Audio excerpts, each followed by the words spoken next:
Okay, fantastic. We are live. Welcome, everybody. This is Brian Altunian, co-host of Just Two Dads.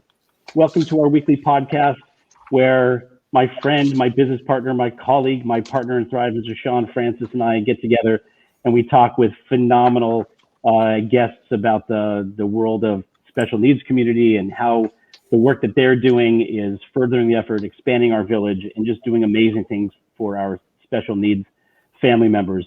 We find that the conversations extend so far beyond special needs that it's impactful and hopefully helpful for a lot of families. We're trying out some new technology, so we've got a little bit of a new look today. We're trying some new stuff out. So thank you for joining us. We are live on Facebook Live right now, and recording will be up for a while on Facebook Live, and then in various podcast outlets around around the world, if you will, Apple and Google and live on WSTX AM radio in the U.S. Virgin Islands as well. So if you're tuning in, thank you. We appreciate you.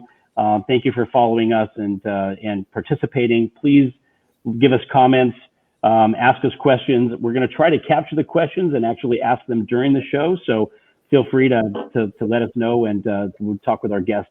I think you're going to find the content that she's going to share with us interesting, compelling, and you're going to be thankful that there are people like Susan out there in the world advocating for our children as they become young adults and transition to the next phase of their lives. So I am, as always, honored to be a part of this conversation. I love the work that we're doing. Sean and I get to be on camera, but no less important and definitely incredibly significant is the person you don't see, and that's our friend and our producer, Sean Hall, who is in Hawaii, and he does all of the work behind the scenes to kind of keep us on track and on pace. So Sean Hall, we love you. Thank you for being a part of what we're doing.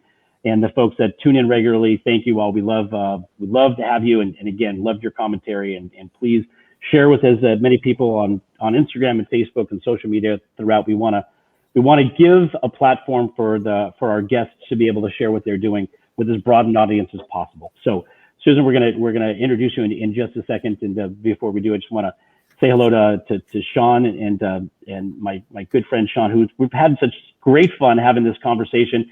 And really, we joked about this, that we really were just two dads, just chatting about the challenges that our children have in the various stages. My daughter is 25, now lives in upstate New York, and is now married and thriving. And Sean's son is still in his mid-teens, in high school now. And so the challenges that we have faced as fathers of special needs children, and not just the challenges, but the opportunities and the life-affirming activity that having a special needs child gives to us really makes us pay attention, and it makes us focused. And we heard something today on a company event that I love, that I wanted to say, look, and there's my daughter saying hello. You guys can't see her, but my daughter is on Facebook and saying hello.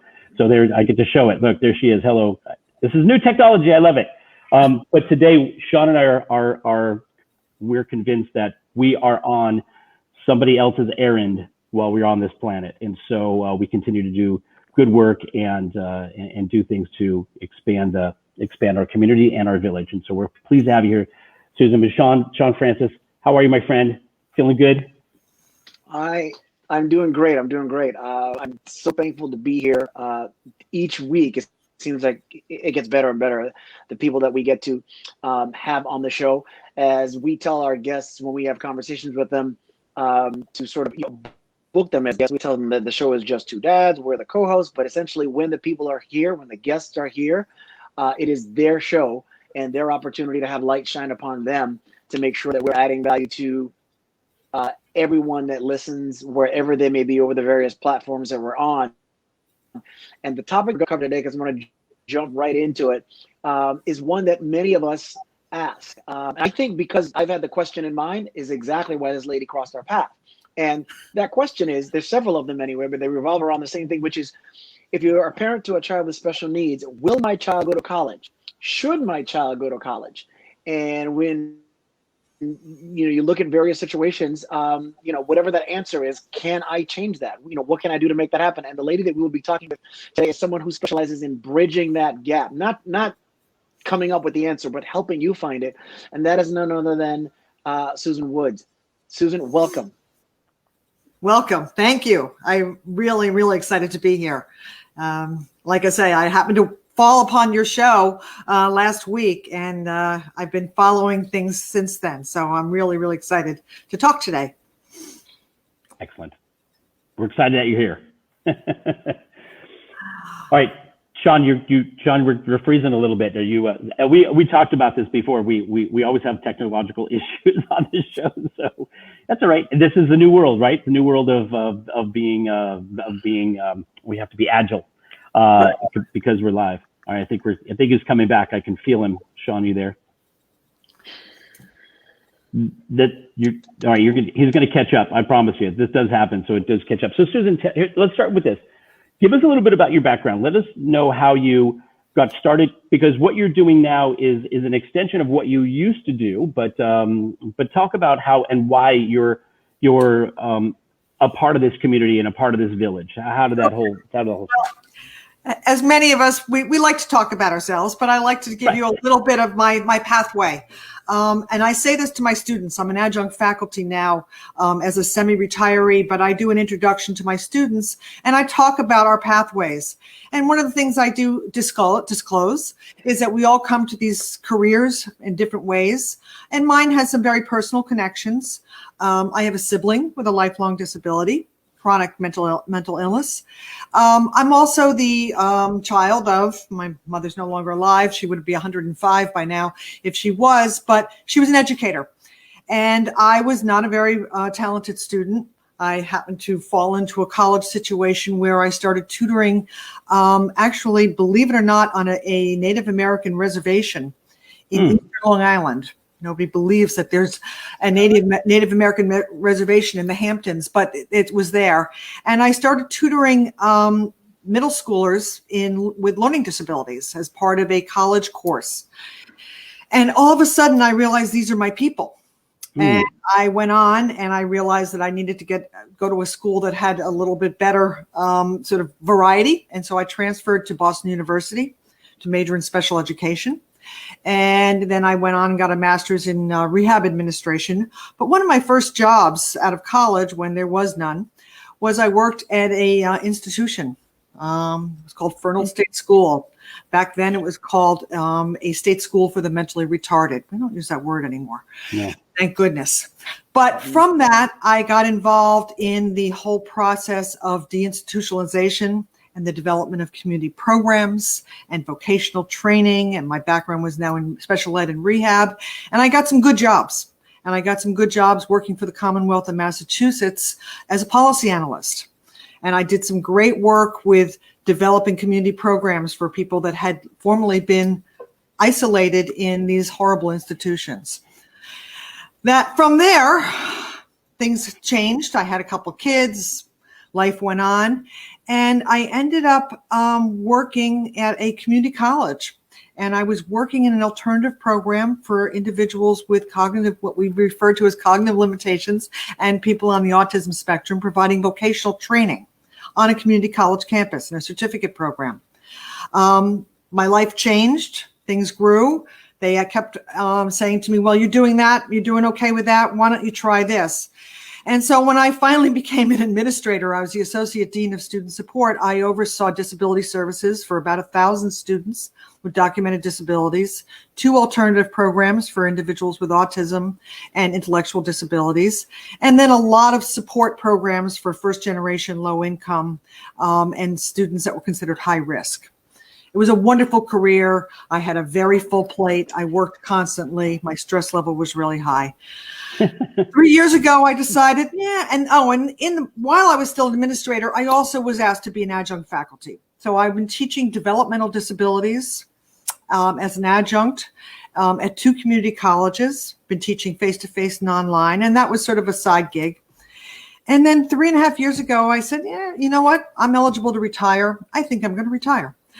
And I thought a lot about how to change things up. And the way that I changed it up and reinvented myself is that I developed a consulting practice. So in addition to teaching as an adjunct faculty, I also do training. And most of my training and work that I do with K through 12, with teachers, with families, focuses on transition to college, because that was my lifeblood for 27 years, is how to support individuals who may have been on an IEP or a 504 plan, how to help them prepare to be successful in a college atmosphere and with the rigors of college. So that's my backstory. Yeah, wow, that's a lot of. And Sean, you're back, and I know that you can you hear us okay? You can, right? Okay, good. Yeah, yes, you're back. I can feel you. Yes. I feel you live, man. It feels good. I see you. So the great thing is that Sean's son Elijah. This is perfect timing. So I have a feeling like Sean's going to ask you a lot more questions, because it's like right on. And one of those is like, should our children go to college? Like, should they make that venture? And again, I want to take that question away from you, Sean, but that's definitely a critical question that some parents are facing, right? Yeah, and it's not just the question. Well, let's start with that, because if we're not careful, I'll have the avalanche of questions come through. Because absolutely, because I think it isn't just a matter of asking that question. I think most people don't even ask the question to begin with. They kind of decide, you know what, it's going to be too much. He's not ready for that. That would be very, very difficult, and it gets becomes a challenge to decide what is easiest for you versus best for your child. So let's start with that question and elaborate from there. How do you determine whether or not your child should go to college? Because you have that parent that's unrealistic and optimistic versus what can be done with some work versus that which is very obvious to do. So how do you determine which one that is? And I guess the first response is, it depends. So college experiences, I remember my own college experience. Again, my almost 30 years has been involved in community college, which is a different model for some than perhaps a selective residential life university. But the great thing is there's a lot of movement and a lot of initiatives that provide opportunities. So I'm going to answer that question in a couple ways. The first is, one, it depends on your son or daughter. Is this a dream? Is this something when they're sitting at their IEP meetings, and hopefully they're sitting in on their IEP meetings, that when they talk about vision, when they talk about dreams, when they talk about where do you see yourself, and hopefully those conversations are happening, does this enter into their thinking? Do they have siblings that went off to college? Should they see themselves going to college? That being said, the other bigger question is college right for your son or daughter? The great thing is there's a lot of different variables that can play into that. I do value very much what that IEP team, what that high school team is saying in terms of readiness. That's important. But again, there's a lot of different models out there. So I think there's some hard questions to ask. And then there's a lot of reality. And a lot of that reality is what I talk to families about a lot. And that is, I'm a little bit glib when I say you're not in Kansas anymore. When somebody comes onto a college campus, there are some major differences. Whether we're talking about an individual with an intellectual disability, we're talking about an individual on the autism spectrum, we're talking about an individual perhaps with a learning disability or attention deficit disorder, or neurological, mental health, or even, like I say, a health-related students that might have Crohn's disease or diabetes. There's a wide range. And some of the big takeaways from that conversation is that basically the IEP or the individual education plan or that high school 504 plan ends once a student leaves high school. Right.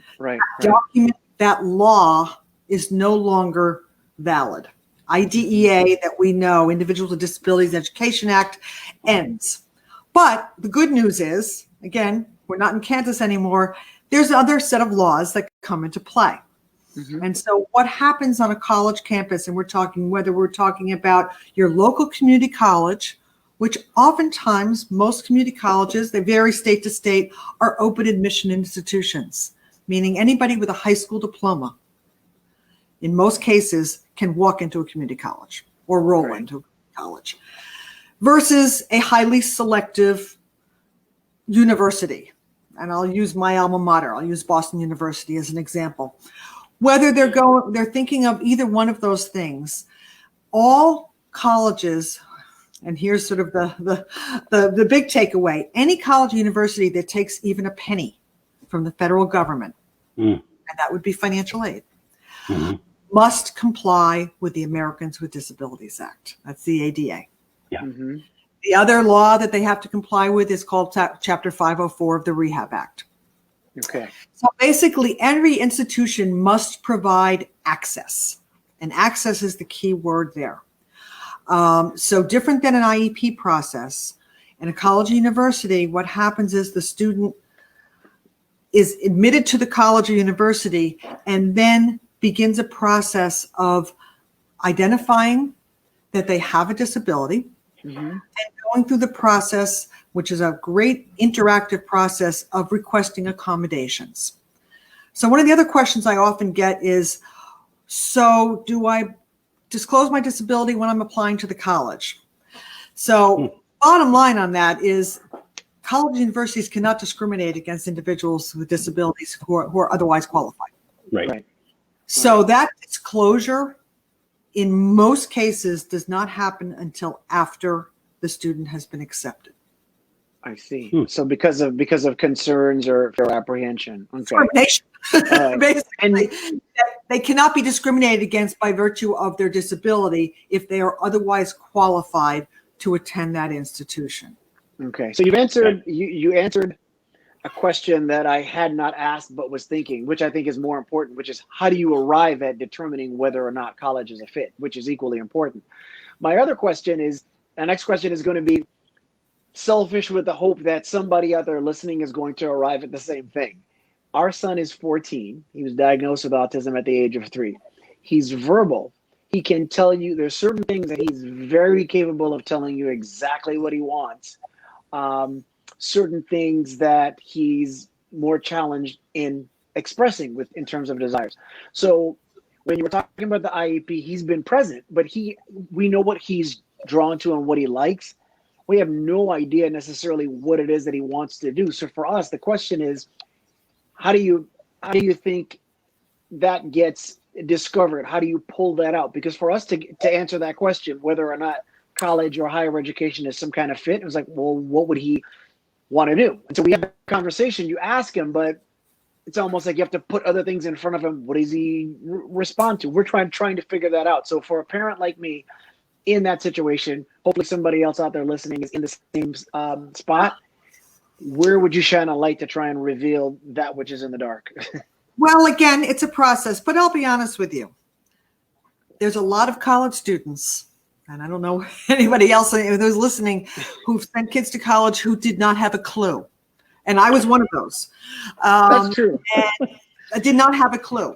The great thing is there's a few steps that can be taken while your son's in high school, while any kid's in high school. The first thing, again, is the conversation with the team. Every state, the United States, has some version of vocational rehabilitation. An agency whose responsibility it is to support the employment, ultimately, of individuals with disabilities. Okay. Many state vocational rehabilitation agencies, each one has their own, state name, can do assessments, can do a vocational evaluation while the student is still in high school to determine, areas of interest, but also areas of strength. I used to do counseling on the side, and I would say, matching up your skills and your interests is the key to finding your direction. But many people flounder and many people change their mind. Right. I like the idea of changing your mind. A lot of college students don't have that luxury any longer because it's so darn expensive. But that's why I will always suggest that looking at community colleges may be a good starting point, because that gives an opportunity for students to dabble. Gotcha. To travel without it costing enormous. I just heard Brown University is now $78,000 a year. I think it's wow. So community colleges, and again, it varies state to state. California has a very robust community college system. It varies state to state, but it's usually a fraction of the cost. And the other thing about most states' community colleges is they don't provide residential accommodations. Accommodations. Okay. Gotcha. The next question, right? So students are living at home for the most part. Okay. That Gotcha. being said, Sean, I guess the one thing I would lead to is, there are, and I'm at the end of our time together, I'm going to show, or Brian's going to show a few links. There are programs out there across the country. I think there's about 150 that I've researched that have specialized support for students on the autism spectrum. Excellent. And so when we talk about accommodations, every college has to provide accommodations, and I can talk about what that looks like. Accommodations are typically going to be academic accommodations that level the playing field for an individual with a disability. What will that look like? That will be things like extended time for tests, copies of class notes. So that kind of replaces the IEP, so to speak. Yes, but it's not. See, here's the key. Accommodations are not modifications. Not individual. Gotcha. Not modifications. So That's anybody going important to to know. college is expected to do college work with accommodations, with the playing field being leveled. So class notes, extended time for tests, not for assignments, access to assistive technology. A few schools will have, preferential registration, things like that. There are a number of programs, and I've sent you the link that we can share that provide specialized support for students with autism. Most of them are fee-based. Gotcha. So that being said, that for a fee, there are specialized support programs. So what those will do is above and beyond accommodations, they'll provide some wraparound support. Okay. All right. They provide. That being said, there are also, when I worked at, was the associate dean at a community college, we provided support to students for no fee. We were fortunate to have some grants that enabled us to, and along with just plain accommodations, we could provide some tutoring, some approaches, some study strategies, some test taking strategies, what we refer to as metacognition, helping students to learn how they learn. So there's a lot of variety out there, and you have to look for it. The other thing I will mention, because we will talk about this at the end, there are also programs. I was involved in launching a program which was called an Inclusive Concurrent Enrollment Program. They're all over the country. The group called Think College has a great database, and I know I sent you the link. But this one, this was an inclusive concurrent enrollment. This was in Massachusetts, but it was specifically for students with intellectual disabilities and autism. And it was while they were in high school, and it provided robust support as well as coaching on campus on a community college to students during that 18 to 22 age range.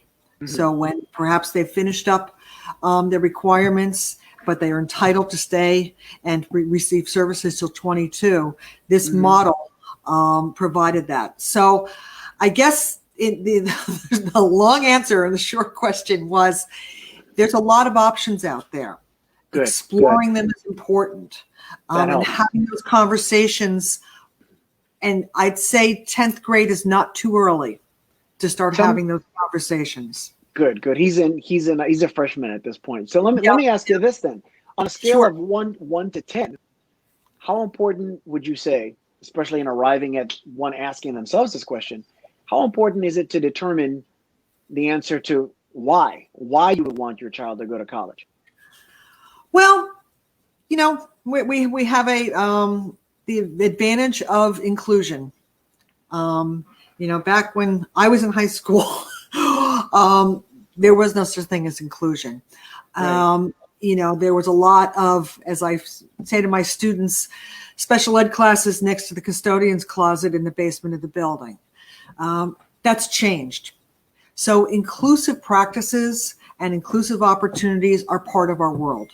Mm-hmm. And I think that a college experience is part of carrying that inclusive environment and that inclusive opportunities forward. Again, not everybody needs to go to college. Not everybody wants to go to college, but there's opportunities for those that want to. And it may just be dabbling. It may just be, and that's, again, my background is community college. One of the advantages of community college is you can take one course. Try it out. Yeah. Right. Without a lot of risk. That's as valuable as anything else, the idea of dabbling, because that brings to mind the manner in which, as a parent, you're a protector. As a special needs parent, that quotient is considerably higher. Right. And what happens is when it's higher, you can master in the art of complication, because you're like, well, this is my situation, and on one hand, we're gonna make it okay for a neurotypical child to quote unquote dabble and find their way, but on the other hand, we're kind of thinking, well, we need to know exactly what he or she is going to go to school for, and that's a very valuable point that you brought up there. We should know that there's an allowance to dabble and figure out what some of those answers are. But that being said, Sean, there's some risk. And risk is part of developmentally, it's appropriate. Yeah. And I understand and really, really understand the reluctance, the reticence of a lot of parents to put their child at risk in terms of experiences that may not work. Right. So that's why, a lot of the experience can be scaffolded. That's sort of the approach that I always support is let's build on something. If there are opportunities for, in your state for, and if you look at the Think College models for an inclusive concurrent enrollment, it gives an opportunity while still having the protection of the high school experience to expose a student or, your son or daughter to that college environment and see what happens. I think that's very valuable because I think what we did in the past is we did not expose a lot of individuals with special needs to anything. Right. For fear that it wouldn't work. Yeah. So, that being said, there is obviously some risk involved. I don't know if you guys ever failed a class. I failed a class or two. Yeah. It didn't feel good. But it was part of the learning experience, and you learned how to access some support and use your strategies. And, and many, many times, I can't tell you how many times I would have students come across my threshold in my office and say, I was on an IEP. I don't want a college IEP. I don't want that to be my identity. And I would explain to them, I'm not going to give out a special ed jacket. It's really up to you. And one of the biggest takeaways, no matter what the student situation is in college, different than the K through 12, the student is driving the bus. Yeah. What I mean by that is the student is at the center. So a student can say, I don't want that identity. I don't want. And then midterm comes and they say, oh, gee, if only I'd had extended time and a distraction reduced environment to take that math test, I might have passed. And I say to them, let's move forward. It's not going to be retroactive, but let's build on that. Let's develop an accommodation plan that you are in charge of. And so one of the other things I want to mention is that, again, whether we're talking community college or we're talking Boston University or we're talking UVM, where I know Brian has a child, it's up to the student to activate whatever accommodations are developed. So nobody is going to be tagging them, and no no disability services is going to contact the faculty and say, Brian's coming, and this is his issues. That does not happen. It would be, if Brian was our student, it would be up to Brian to activate his accommodations, communicate with the faculty, and then use them. And that's a huge difference. So that sort of self-advocacy, that empowerment should be part of the conversations in high school. I feel very strongly that that's something the high schools should be doing, and press them on that. Is they should be teaching students those skills on how to sort of take charge of their lives, but also take charge of their education. And I think what you're saying is we've got a comment here that somebody said, the accommodations from the IEP are still beneficial in a college setting. You're saying, yes, they are, but it's really up to the student to be their advocate there. And I guess what I'll also comment is that it's not going to mirror the IEP. The IEP may include modified curriculum. Yeah. And so that is not going to happen in a higher ed setting. Again, there may be support models. There may be some alternative programs.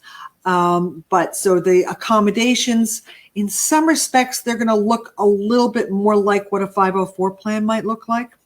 Again, they are leveling the playing field. So you might not get every type of service that appeared on an IEP, but again, there's some support programs out there that are very much worth exploring. And this may seem, this may seem very, very basic, but most people that are watching know that an IEP is an individual education plan. Can you tell us the difference between that and the 504? Well, again, a 504 plan is used by high schools, and again, but that expires as well. The 504 plan is often used, or my experience has been, for children or adolescents with attention deficit disorder, perhaps a visual impairment, and it's accommodation driven. So what happens in college is, and people get confused about this, they think that the high school 504 plan just follows them. No, it's a law. 504 is a law, part of the Rehab Act, and it basically provides equal access. Okay. So the real, bottom line is access. So, and I always refer to it as, that ramp into the building is access. Yeah, sure. There's also going to be access educationally. So it could be technology. It could be using Kurzweil or Read and Write Gold or some sort of reading program. It could be in large print. It could be, we used to refer to them as books on tape. We don't even say that anymore.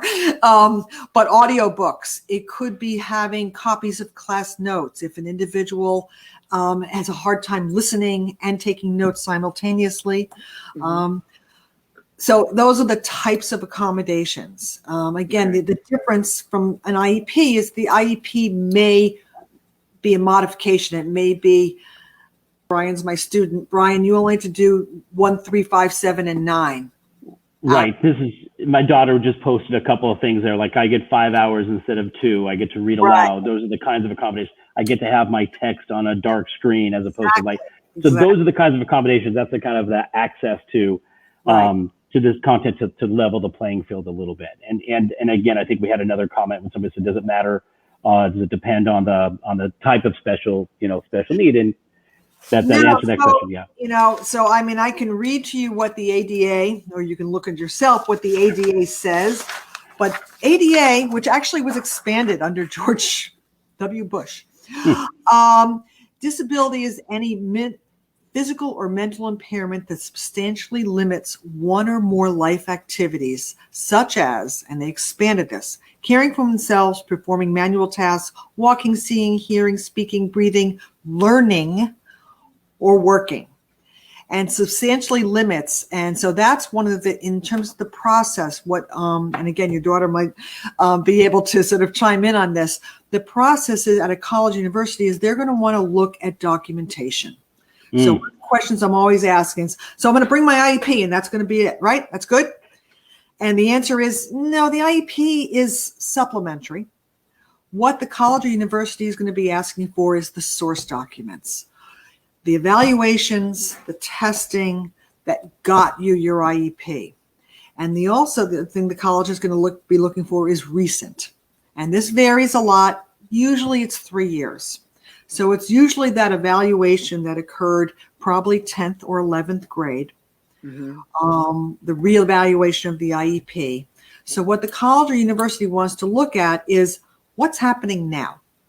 How does your disability impact you in a learning environment now? Not when you were in 8th grade, not when you were in elementary school. So the documentation, and every college university should, by law, have something on their website that explains the process, how to document. The other thing I should mention, this doesn't go to anybody else at the college university. It does not go to admissions. It does not go to faculty. And nobody else is privy to this. It's kept highly confidential, and it's only reviewed by the disability office. Now, the college has one. They might call themselves different things. But I guess what I'm saying is the ADA is what sort of controls what happens.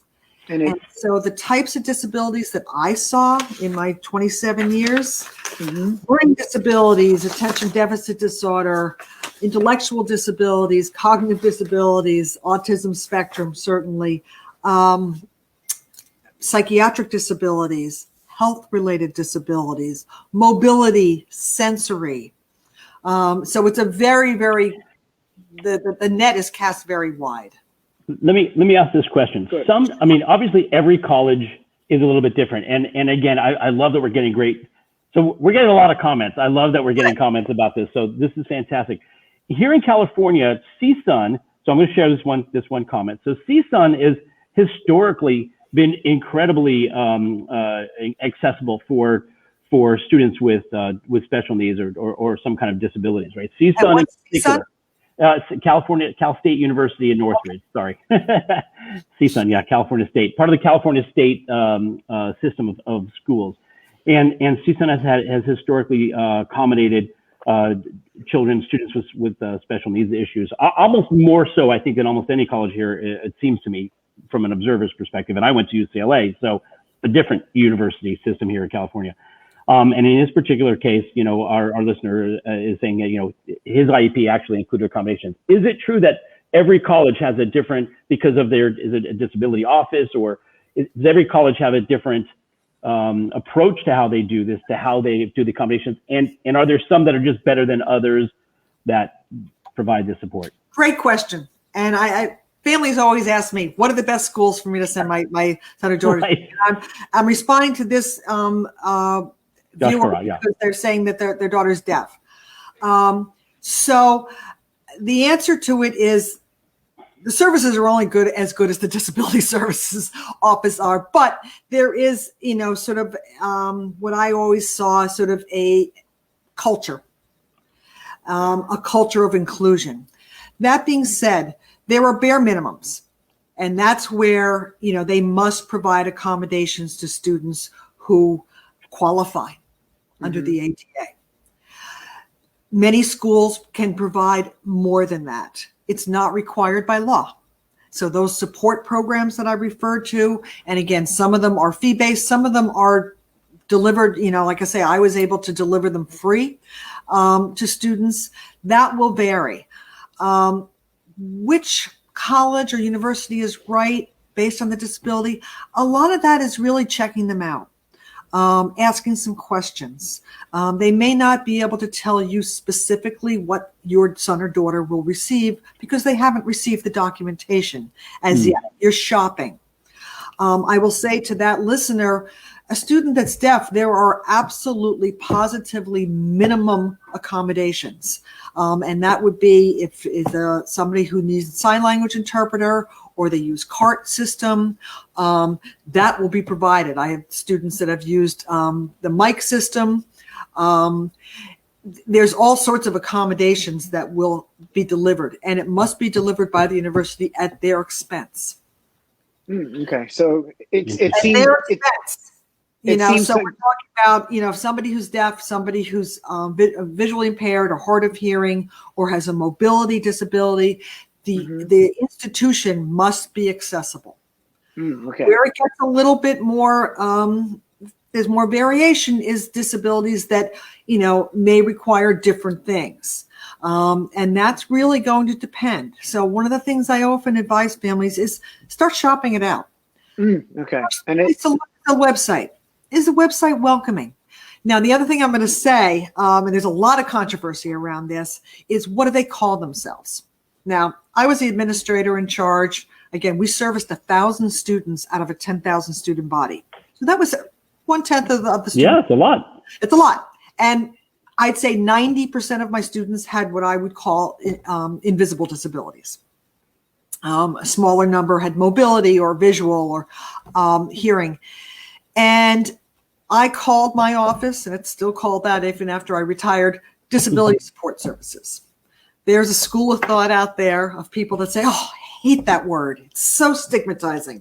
We're going to call ourselves the Access Center. Great term. Or we're going to call ourselves the Accommodation Center or Learning Accommodation Center. They're all great words.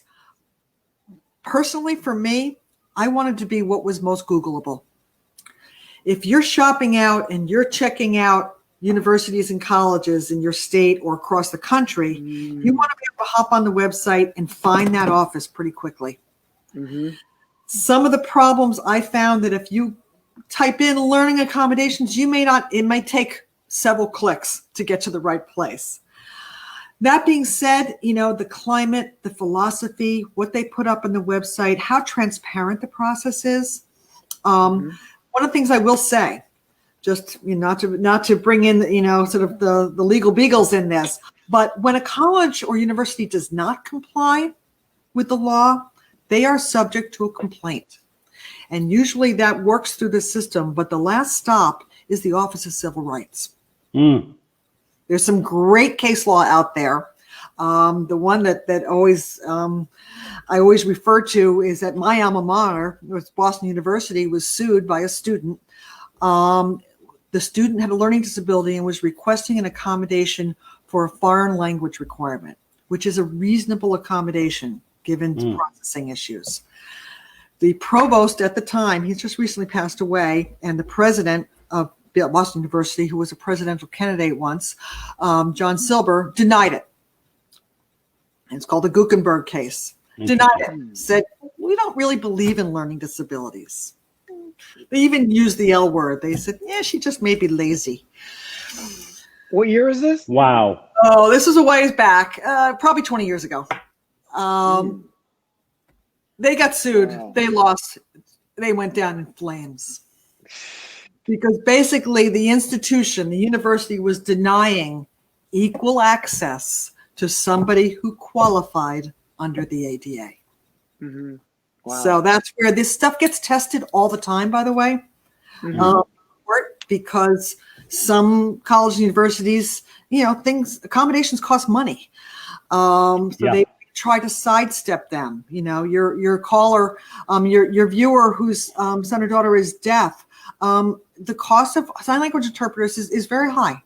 They make $50-$60 an hour. And if it's a 2-hour lecture, you need at least 2 to 3 interpreters to relieve each other. That costs the institution a lot of money. It's required. So it sounds like based on, and I cut you off earlier, Brian, with my last question. Apologize, but it sounds like, as Brian was saying, it's fair to say that whether or not you're going to get some accommodations from the IEP depends on your situation. There's the letter of the law, generally speaking, but much like everything else that we've talked about, you've got some trial and error, and you've got some work to do to find out what sticks, what works, what doesn't work, and that goes back to what you said. For the energy. Sorry. Thank you for the energy. Sorry. That goes back to what you said earlier, which is that 10th grade is not too early, which is why 9th probably is not too early to at least begin something in terms of figuring out what the map is going to be. And then it also sounds like what you're saying is essentially institutions of higher learning have to decide where they want to spend their money, in litigation or accommodation. Yeah, no, and the other great thing is that I'm a member of an organization. There's some national best practices that most colleges and universities subscribe to. So the organization, I didn't send you this link, is AHEAD, AHEAD. And it's Association of Higher Ed and Disability. But it's a national organization, and they have listservs and conferences. But one of the great things about AHEAD is they set some guidelines. Yes, each institution can develop their own policies and can develop their own process. But there are some generally accepted best practices, and colleges and universities, it behooves them not to respond to that and not to develop processes that are consistent, because the college university doesn't want to expose themselves. Plus, they want to be welcoming. I think one of the things we're seeing is that college universities, especially these days, many of them are struggling for enrollments, many of them. And so by creating some models that, everybody talks about diversity, it's talked about a lot. And one of the things I say often is, let's talk about the big D in diversity. Certainly racial, ethnic diversity is a priority, but let's put disability in that group. And that colleges and universities need to be striving to be creating a welcoming, inclusive environment for all students. In your estimation, why do you think enrollment is down overall? Oh, demographics, purely. Pandemic aside, economy aside, there's fewer college age kids in 2021. Interesting. A dip in the population. Harvard and Brown, they're not struggling, but many of the smaller liberal arts colleges, many of the community colleges, they're struggling for enrollments. That's fascinating. To create models that are going to attract students. I did a podcast on this other site, which I gave Brian, the Stairway to STEM, which I'll talk about when we have time, with a colleague, Dr. Enlick, and we talked about what colleges and universities could be doing to be more autism friendly. Let's go ahead and talk about this Stairway to STEM. We still have a little bit of time, and we want to. Let's. All right. So I have a bunch of resources that I've shared. So Stairway to STEM is a great project that I'm very fortunate to be part of. It was a National Science Foundation grant. And it was awarded actually to filmmakers here in Massachusetts. And it is a website, very, very, very robust website that was developed to support individuals on the autism spectrum pursuing STEM careers. STEM being science, technology, engineering, and math. I'm on the editorial board. Most of the contributors are former students, individuals who identify as autistic. Some are PhD candidates, some are recent college graduates. I have a few interviews on there. I have a podcast on there, but a lot of it is resources and strategies on how to navigate college. And I'll say this, though it was developed for the autism community, so much of the content is, you could generalize to many, many other populations. So it's a wonderful resource, and we keep adding to it. We're waiting for some new grant funding, but it's a great resource. Can I mention a couple of the other resources that Yes, please. I just need to. So the other one I want to mention is, I mentioned Think College, and Think College, it has a listing on nationwide programs which provide college and support models for students with intellectual disabilities. That's sort of their focus. Another I want to mention is my colleague, Dr. Eric Enlick, and he is his work is Top College Consultants. And one of the things that Eric has on his website is a national list of college models which have support programs for individuals on the autism spectrum. That's fantastic. It's pretty robust. And the last person I'm going to mention is Elizabeth Hamlet's site, which is LD Advisory. Yes. And she has a podcast, a website, a book, a Facebook group. And her focus is on similar things that I've been talking about, particularly for students with learning disabilities and attention deficit disorder. So those are colleagues of mine that we share, we collaborate, and I wanted to give them some mention as well as provide those resources to your audience. We'll have them. We're going to put them in the chat here for people to see, and we're going to post these on our website as well, just for others to be able to access, because this is valuable, such valuable information. I'm so glad that we're doing this. And I love this new technology that I can just add it onto the screen as you've given it to us. So it's so fantastic. So thank you for doing that. We're just about close on our time. Susan, Sean and I say this every week, and it's no different. Every week we're like, oh my God, like there's so many questions that we can ask you. And this conversation could go so much longer. I mean, I think you've given a great insight into, some of the challenges that parents in Sean's case, that parents are thinking about for their children, the options that they're looking at, and then not really knowing where to go. A lot of the stuff that you were discussing, I feel like I'm pretty neurotypical, and I did pretty well in school, and I got my MBA, but I struggled in school with some of these same issues, socialization and stuff that we didn't really get a chance to talk much about, and living accommodations, and changing your degree, your focus. Where do you go? Is community college a better choice to begin with than launching into a university experience? And so I think what you've talked about are issues that a lot of families deal with, with their neurotypical children as well. And it seems to be exacerbated with children with special needs, because we often don't know where their strengths are and what's going to be the thing that lights them up and give them the chances to succeed. So I thank you so much for the time that you've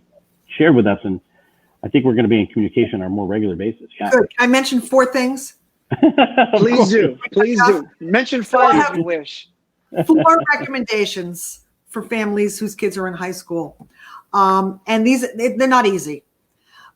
Developing self-advocacy skills is really important. And these are the things that I think that they should be pushing their high school to start working on. Yeah. The more a student knows why they were on an IEP, what did it do for them? What did it not do for them? The better. When a student comes in and has no idea, that's going to be hard. A bit about how to communicate their strengths, articulating it. I'm a big fan of rehearsing this, practicing it. Again, as I said before, be part of the IEP process. Even though that's sometimes a very difficult meeting for a lot of students, I think the more that they can understand this is why people are talking about me around a table and what it does for me.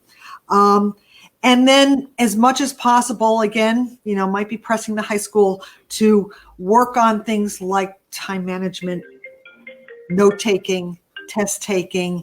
If these are the skills that you're going to expect a student to have, work on them, and also make sure you don't leave high school without updated testing. Without updated testing. Don't let them off the hook. And they say, oh, he's not going to go to college. You don't need a new evaluation. Demand it.